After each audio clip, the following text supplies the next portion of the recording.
వెలుగులో నడుచుట ప్రేక్షకులకి శుభములు. లోకపు మాట, నిజాలు తెలియకుండా నోరు జారకూడదు.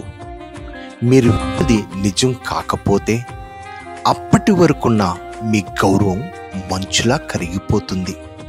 దేవుని మాట, నిజము పలుకు సాక్షి మనుషులను రక్షించును. సామెతల గ్రంథం 14:25. చిన్న ప్రార్థన. దేవా, ఈ లోకంలో జీవిస్తున్న మా జీవితంలో అనేక సార్లు ఇతరుల గురించి తెలిసి తెలియక మేము మాట్లాడుతూ నోరు జారుతున్నాం ప్రభువా. దేవానైనా మీరు మమ్మల్ని క్షమించమని అడుగుచున్నాం. దేవా, నిజము పలుకు సాక్షి మనుషులను రక్షించును. అట్టి కృప నీ మాకు అనుగ్రహించమని అడుచు యేసు నామమున వేడుకుంటున్నాము తండ్రి, ఆమేన్.